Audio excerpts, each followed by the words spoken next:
to talk to you today about whole grains. The new dietary guidelines have come out, and we all need to be eating more whole grains.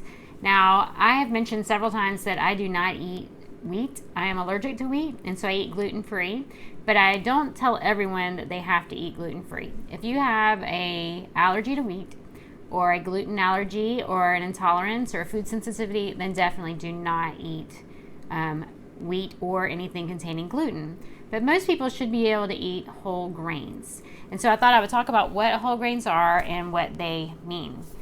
So the first thing is, if you can eat a whole grain, eat things like a whole grain pasta.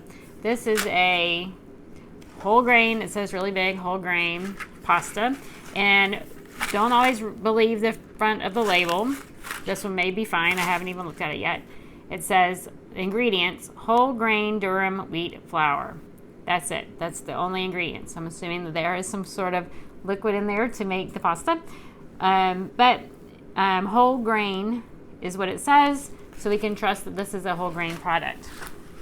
Now, for me, because I'm gluten-free, I have to choose some healthy options. I can't have, I could choose a different grain, except that I also have an autoimmune disease, and my doctor has suggested that I remove all grains at this time. I do eat rice, and I do like the rice pastas out there, but these are bean pastas. This first one is a red lentil, and this one is a chickpea. And the ingredients are red lentil flour and chickpea flour. And so I can have these, so anyone who does eat a gluten-free diet can have a bean pasta as well as a rice pasta.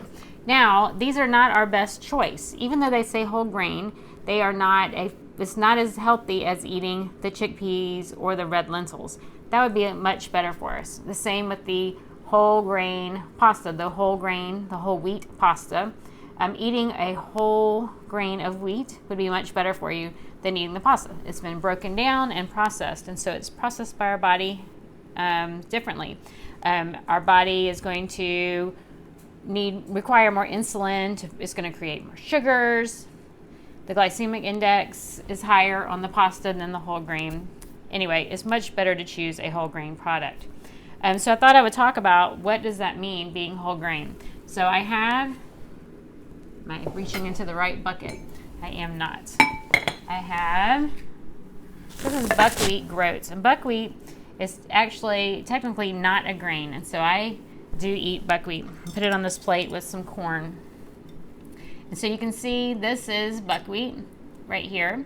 It looks a lot like oat groats, if you've ever seen oat groats. It's like the whole seed. We could plant this. It is very high in fiber.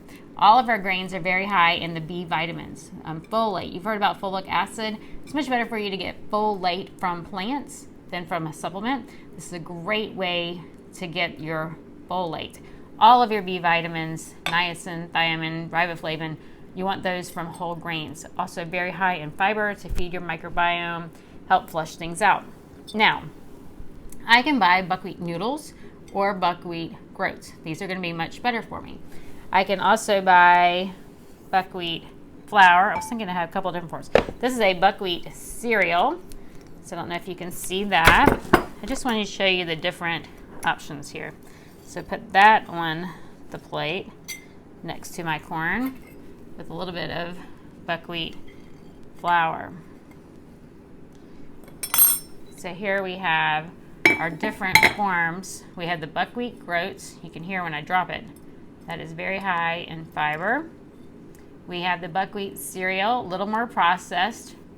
And we have the buckwheat flour. This is going to go through our body very quickly and cause our blood sugars to go up high faster than the buckwheat groat. The buckwheat groat is going to keep our blood sugars more stable. If you have issues with your blood sugar, this is your best option. Not to say this is a bad option. It still has fiber. It's still full of vitamins. It's still good for you. So I also wanted to show you the same thing in corn. So when we look at, grab a knife here, a piece of corn, if I cut it open, I don't know if you've ever done this, this little piece came out. We have different portions of the grain here, and it's the same thing. I don't know if you can see that tiny little thing that came out. But if you've ever squeezed corn, sometimes that comes out. you can see, all right, so here, the outside, the skin, and then there's that little piece in there that comes out. So when they process flours or cornmeal, they remove everything to give you just different parts. So we want the most nutritious part, which is this inside, but we need the fiber and the vitamins and minerals that come from the outside. So just like the oat groats, we have corn or grits, which are broken down a little more firmer. Make sure you get whole grain or organic grits. And then we even have like cornmeal, which just like our buckwheat flour is very fine powder. And so our best choice is to eat the whole corn. And then the same thing with rice. We hear about rice. This is a brown rice. Wonder if I have it in a jar. I taped up this bag.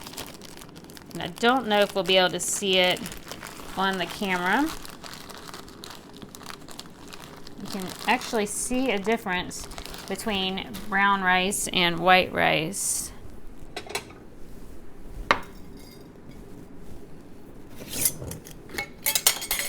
Here is some white rice.